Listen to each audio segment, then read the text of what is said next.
Welcome back, tributes, to episode 50 of Into the Arena. I'm Holly, And I'm Emily. and we have a fun episode, a highly requested episode coming up for you tonight. But Uh, before we dive into that, be sure to listen to Tribute Talk, which is now available on any podcast place. If you just look up Tribute Talk online or look up Tribute Talk Hunger Games, and you'll yeah, find Tribute them. Talk Hunger Games, because we're Yes. kind of low on the list, so Yes, it so might not get us come up up there. otherwise. And then also just listen and join us live. We will be talking about chapters 21 and 22 of Mockingjay tomorrow. That's at 6 p.m. Pacific, 9 p.m. Eastern time. And today we have episode 50, which we panicked about for a long time. We're like, what do we do for episode 50? We're finally here. We realized it's the 50th episode. It's a quarter quell. 50th Yes. games. Let's talk about Haymitch. Woohoo! So here we are celebrating our second quarter quell episode. And we have, if you're watching, you can see Emily's amazing outfit. I don't know if you want to talk about it really quick before we dive in. Oh yeah, there was recently a Hunger Games auction, just like a few pieces, but that Lionsgate was getting rid of. And one of them was Effie's jumpsuit from District 13, and I was able to score that. So something that's Woohoo! actually Effie's and from the movie, screen worn. I have the receipts. So, and I'm Yay! wearing it So right now, and exciting. it fits. Thank goodness. Yay! Just barely, but it fits. It's so exciting. Yes. So we have to celebrate, had to dress up. But Effie's yeah. kind of Haymitch related, right? Yeah, we'll get into that. We'll get into that for sure. But before we dive into our episode about Haymitch, I guess let's kind of reminisce a little bit about our favorite episodes. We're 50 episodes in. So what have been some of your favorite episodes that we've done? I was going back through the list and I feel like one of my very favorites, maybe my favorite episode, kind of, I think a weird pick, but ballad playlists, our ballad picks for the soundtrack. I just thought that was a super like creative one for both of Mhm. us. And then just talking through like the different ideas that we had and talking about the movie and things that they could do and different songs that like met the mood at different moments of the book. I thought that was super fun. And then like putting the music into the episode too, I think made it that much like extra cool. It got us pumped for ballad, like everything Yes, does. it did. We love a That good was ballad episode. Yes, that was actually one of my favorites too. I had five favorites. That was my fifth. Oh, okay. One of my favorites was The Hunger Games in the College Classroom with Dr. Mm. Kamisha Russell. That was so fun. I think it was unlike any other episode that we've done before. And it was just so fascinating to hear how we can incorporate the Hunger Games into a classroom, especially a college classroom. Excited to do more episodes like that because it was Mhm. different than anything we had done. That was definitely a good one, I thought too. Another one I had on my list was one that I didn't really care that much about, but Chase is always talking about that episode, We and have to bring it up. the Midnight Premiere Memories has kind of grown on me. I've re-listened to it, and I think what stands out about it to me is just our personal stories, Mhm. which I think is really wholesome and fun to listen to. We don't always talk about our personal experiences so much on like other episodes, so that one was cool, and, like, getting to know each other also. It's so cute. It's so cute. Another one is kind of related, I guess, has to do with Chase. Survivor episode. That one was so fun with Chase and Taylor. I Yeah. I think about that one a lot just because of how it was a really long episode, but I learned a lot as a Survivor fan. I thought I was a Mm. fan, but you get to know Chase and you're And you definitely not realize a you're fan. not a fan? Yeah. But it was so fun talking to Taylor and Chase on that episode. It was just a really fun Mhm. time, especially to see one of the inspirations of the Hunger Games too. So, I agree. I just never realized how Survivor-like Hunger Games was because I was only introduced to it when we started the podcast, so mhm, yeah, that was super fun. I yes. also love the official soundtrack Yes, me episodes. too. It's just so fun to go through all of them, and I think of all the things that we've talked about, that's something that I've never been able to discuss with anybody before. Mhm. So that even though I've been in the Hunger Games fandom for a long time and been able to like discuss things with other people, like that's not been something that I've ever discussed before. So just going through each track and like talking about how we felt about them, I really Yeah. enjoyed. That was also one of my favorites. I think it was just so fun to make too. Like you said, we never got to have this conversation with anyone. Like I just bottled up Mhm. listening to this for years and bothered my family with listening to it. But but it was just so fun and I loved recording all of them. Just oh, I think about it a And then lot. like guessing what each other, like what you were Yes. gonna like or not like, and like seeing Mhm. if we were like right or wrong. I love that. Yes. I would say my final favorite and probably my top one to make was our episode with Maya Wynn. That was so Mm, fun. iconic. She was such an angel. She was so down to earth, so kind. And it was just such a fun conversation to have. And we've had a lot of people on the podcast, but so It's nerve wracking. nerve-wracking. Yeah. But it was so good. And I'm so proud of that episode. I think it turned out really great. And so that's definitely like my little baby. We've had a lot of good episodes, and looking through the list, I feel like there are older episodes that I love, but I also just feel like with every episode that we do, like the last one becomes my new favorite. Yeah, So, exactly. We always have to like push it out to audiences when we're talking on Tribute Talk, like, oh, it was a really fun, unique episode. Like every but episode like is so every fun and time unique. I feel like we're being genuine that like we Yeah. really enjoyed like the last episode. So, Yes. Again, it's just been so fun. Thank you so much for letting us continue on with this podcast. We never thought that it would be what it's become, and it means the world to us. So share with us your favorite mhm. episodes and what you're looking forward to because Yeah, we or still have a lot of ideas, like, we content. love having people come on, we love having people joining us for tribute talk, like, Mhm. this is definitely a community thing. Every time we get a DM from somebody, like, we're excited. Yes, So, exactly. So thank you so much for an amazing 50 episodes. It's just so crazy. And we've both grown so much. I hope that our editing skills have gotten better. Fingers or crossed. for us, our, like, speaking skills, so we don't have Yes. to edit as much. Yes, seriously. A Compared to little the better first maybe. episode.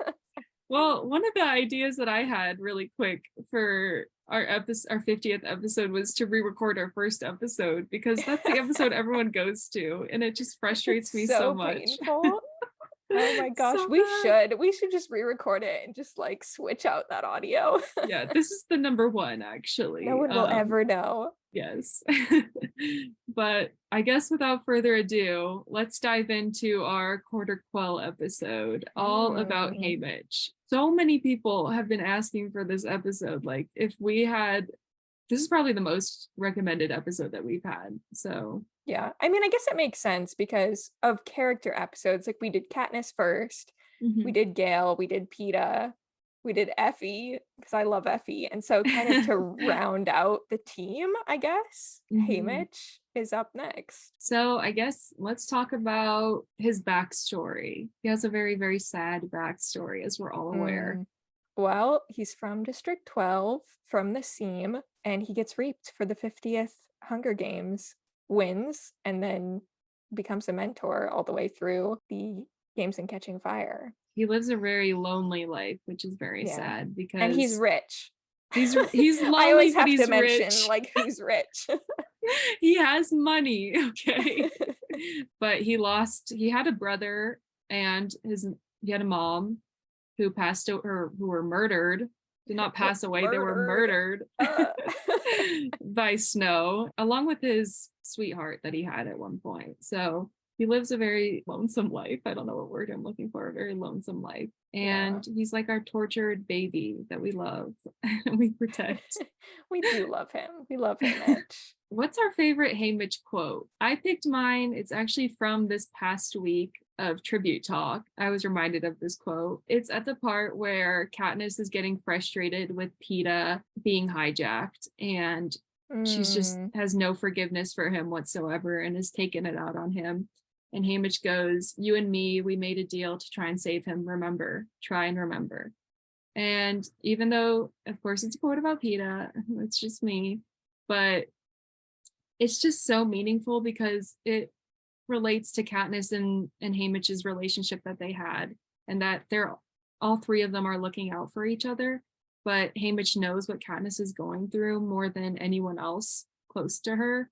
And he's like pushing her to realize like you need to step up and be there for him, because in opposite roles he would have been there for you. We only get to see this side of Haymitch every once in a while, I think more in the book than the movie, but it's just so wholesome and so sweet to me that they're just always on the same page and he's always trying to push her to be better. I feel like mine is not. I like all of the funny, like sarcastic Oh, lines with Haymitch. okay, yes, we're very different. Like when he calls Katniss having as Dead much charm slug. as a dead slug. Yes, And during the like interview training, right? Like that that's part's one that iconic. stands out to me, and something that didn't make it into the movie. Yes, I don't know why it didn't make it into the movie, because it's one of his most popular quotes. It's that whole like training sequence, like Yeah, interview sequence that didn't make it into the films. And I love Effie in that scene too. I love both yes, Effie and Haymitch like trading off and teaching Katniss what to do. pretty much just bashing Katniss. And she's just terrible at it. I love it. Yes, exactly. We get to see two sides to Haymitch. We get the sarcastic, witty guy who is obviously the victor from the games, but then we also get to see who he truly is underneath everything and that more emotional side. So I think we both picked aspects of him that are very important to talk about. Okay, so while we're talking about that, should we go into moments that we love Haymitch? Yes. So that's like one for me. The interview training Mhm. is like really good. That's like up there. Mine, so I have a few. I guess the earliest one are the notes that he sends Katniss in the arena.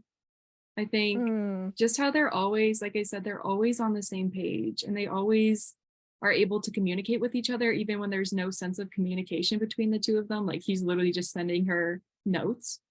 I just love that they're always just reading each other's minds. They're there together. They're very similar people. And I they're like love the same that. person.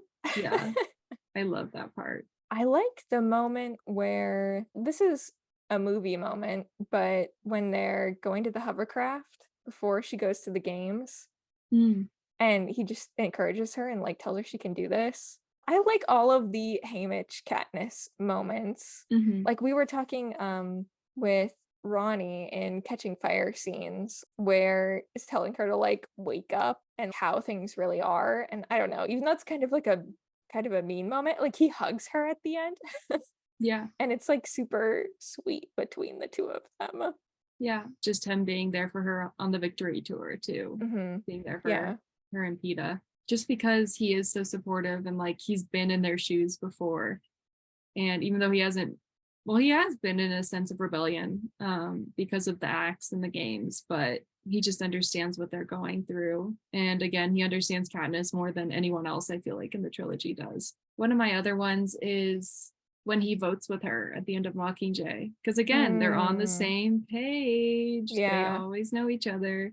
He knows what she wants to do. No one else would be able to do that. Peeta wouldn't even be able to do that. It's just Haymitch. No, because like PETA at the vote, he's just like, no, of course Mm-hmm. not. Like, because he is so committed, which we love him for it, but like committed to his beliefs. I don't think he would get Katniss and be Yeah. able to help her with that. And then one of my other favorite parts from Haymitch is it's a line from Mockingjay. Several sets of arms would embrace me, but in the end, the only person I truly want to comfort me is Haymitch because he loves Peeta too. And that's when she figures out that Peeta's been hijacked. And it just breaks my heart. It makes me want to cry just because we never get to see these sentimental moments between the two of them. And so to see that, because he is like a father figure to her in a sense. And so to see that, it's really emotional. Whether it's like funny interacting with Katniss or like heartfelt, they're just the best. Let's talk about Haymitch and Katniss's relationship. Um, I feel like the connection between Katniss and Haymitch is put in there very purposefully, and they're supposed to be very similar. And I think it was you that mentioned it like on a previous episode that Haymitch is really a look into what Katniss would have been if it Mm. weren't for Peeta and like the team that they had, like the little family that they create. Mm. I always said that he was like a father figure to her, but he's like, don't have that relationship, but it's like a friendship father, like an uncle, I Yeah, I guess. was thinking about that too after you were saying we were talking about Boggs and how like Mhm, Boggs is such a cool character and he kind of feels like more of the father mhm. figure to Katniss, even though it's just in the last book. It's for like a really short time. But there is a difference between like Katniss and Boggs and Katniss and Haymitch. Yeah. It's like Katniss and Haymitch are on the same wavelength, like the same level, like they understand each other really well. And I guess not that a father can't do that, but I don't know. The Boggs Katniss relationship just feels a little bit more traditional, like fatherly. Whereas, yeah, Haymitch feels like more of someone who gets you, but is Mhm. kind of older and wiser. Yeah. There's, like, no way to describe it. Like, I want to say father, but again, like you said, it's It's not a mentor, father. There we right? go. There we go. Their relationship, I keep saying it over and over again, but they're always just on the same page. And like you said, they're so similar. I just like to think about like my headcanons post Mockingjay of Katniss and Peeta and Haymitch getting together all the time and taking care of each other because in the end, it really drives me insane that Katniss's mother doesn't take care of her at the end of the book, but Haymitch is the one who's there for her and she's there for Haymitch. And so it's just like, I just love that relationship between them, that they're there and that Mhm. it's not just one supporting the other. It's not the older supporting the younger. It's just a relationship that relies on one another. And I love that so much. Yeah, like Katniss getting the alcohol, like stocking up for him, Yeah. and like them throwing away the alcohol Yeah. For the so training that he montage. can't have it. Yeah. Like for your Yes. own good. Yes. Do you think that Suzanne put Haymitch in there kind of like as a warning of like what Katniss could be or would be? Oh, absolutely. I Okay. think so. Yeah. I think because in the end, like if she would have won the games and lost Peta, she says that she would have lived with that regret for the rest of her life. And that was kind of like her sweetheart, even though she didn't realize it at the time. And she would have Gail and she would have her family, but I think she could have been punished even more severely if Peta had died because it was an attempt at rebellion. Potentially, President Snow could have gone after Gail and her Mm, family, and she could have been like if alone. they were unsuccessful and Yeah, Seneca wasn't dumb and just like blew one of them up. yeah. If only one of them came out, then they would have been punished more severely. Oh my gosh, imagine Katniss's whole like family being Mhm. killed like Haymitch is. And she would live like Haymitch. I feel like Haymitch is also very similar to Joanna, who is someone we're reading a lot more about in Mockingjay right now, because Hmm. she lost everyone too.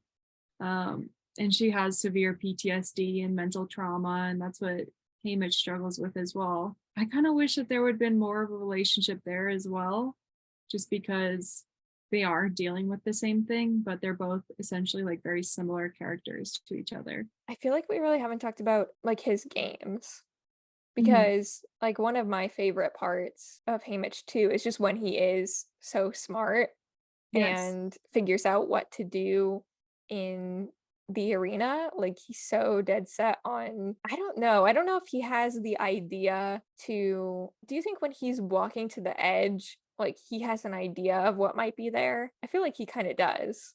I feel like he would.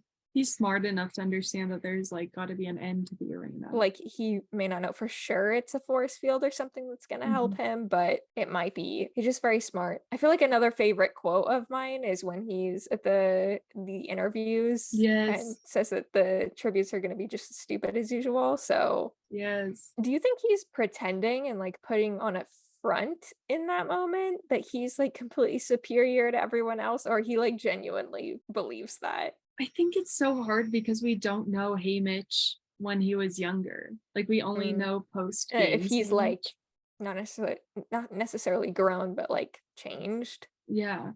Like the thing is I can't envision him when he was younger without a book, Suzanne. I need to Yeah. know more about his character. It is Um hard because obviously having that happen, winning the games, becoming a victor, having to be a mentor for so many years, and having all of your family killed.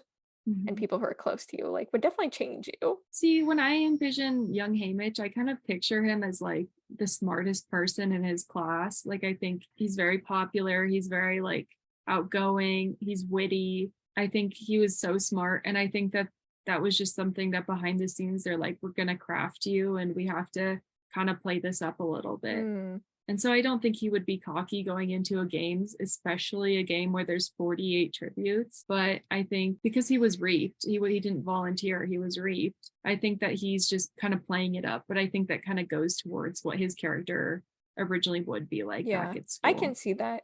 So honestly, I feel like he probably came up with that on his own, and he has kind of some elements of PETA in Mhm. him because he is similar to Katniss, but we see where he's training Katniss on the interviews, and like he knows what words to say. He's a lot more well spoken. He can like morph into whoever like the crowd needs him to be, I think. Whereas Katniss can't do that. So I feel like Yeah. that's kind of where they differ. So he has kind of some more elements of PETA, I think.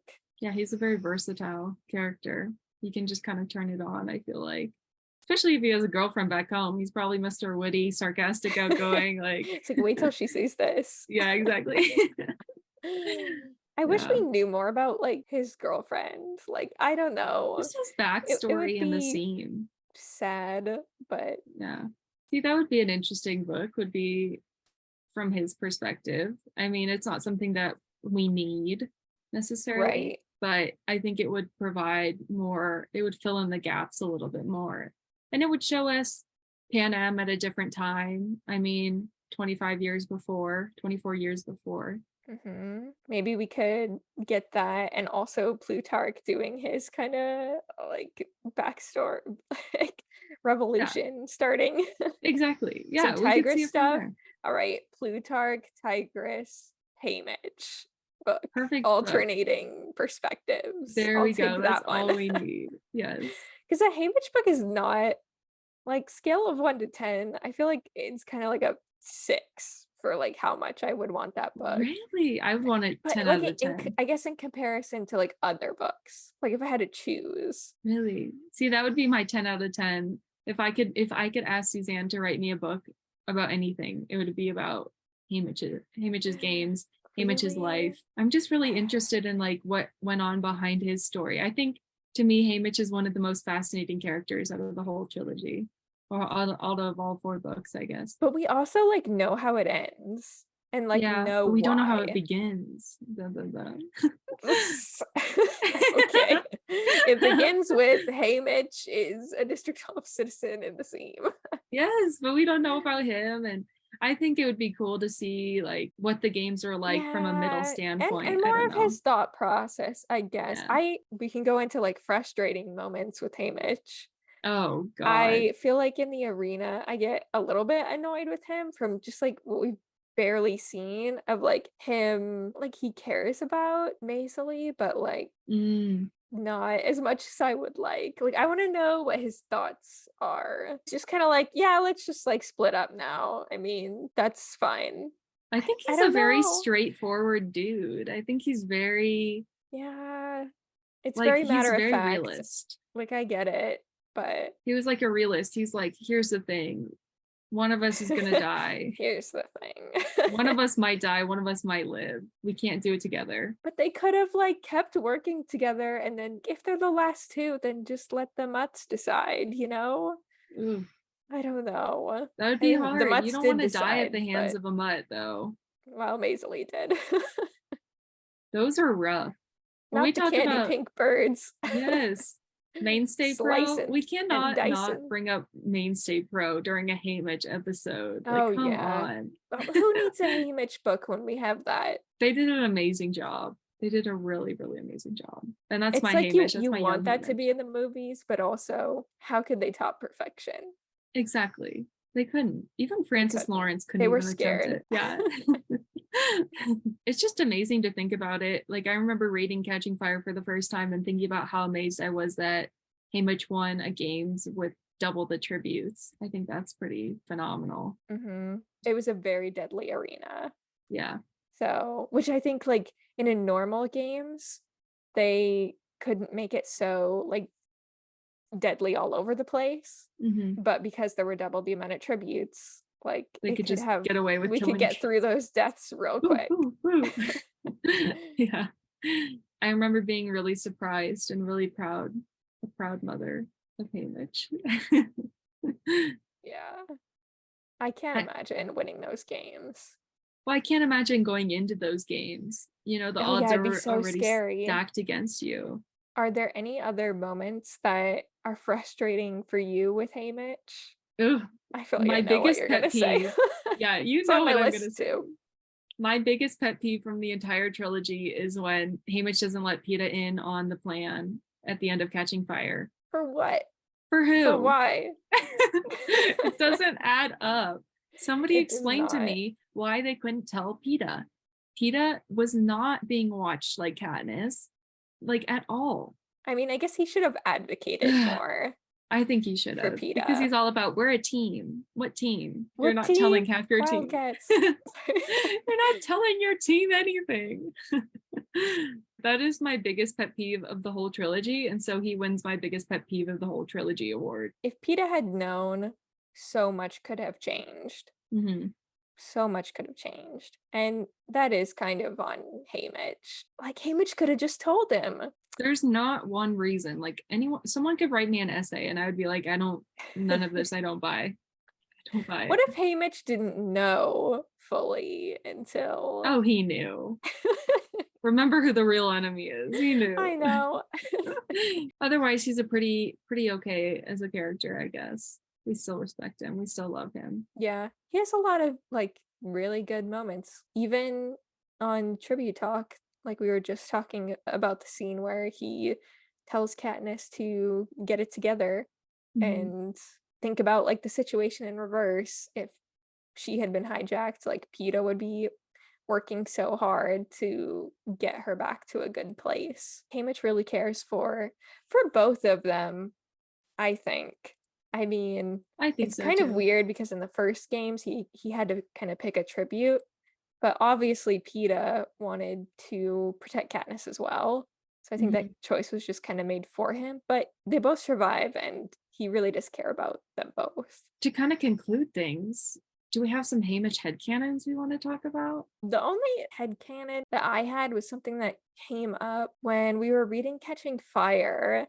And when they're at the District 11 part of the victory tour and the man gets shot, and then Katniss says that Haymitch like drags them upstairs in a way that makes it seem like he knows where he's going. True. And I don't know, for me, like when I read that again during our reread, I was like, what does this mean? I don't know. Why would Suzanne describe it this way? And I don't really know what the headcanon is, other than Haymitch definitely got up to some mischief during his victory tour. True. Very true. I don't know what that all entails, but he knew his way around the District 11 Justice Building, and why? Especially if you're only there one time, too. Because as a citizen of Panem, you're not allowed to travel district to district. And then there were no other victors, so it's not like he was Mhm. there on another victory tour being a Yeah. mentor. Yeah. So what happened in the year of the 50th games on the victory tour? I don't know. Something. Something suspicious happened. Do you think he was just being a rowdy teenager, or do you think I could see him throwing like a tantrum or something because I it don't was know. a really Maybe hard like time? how he went to the edge of the arena, he was like looking for stuff, like just trying to get intel of some sort.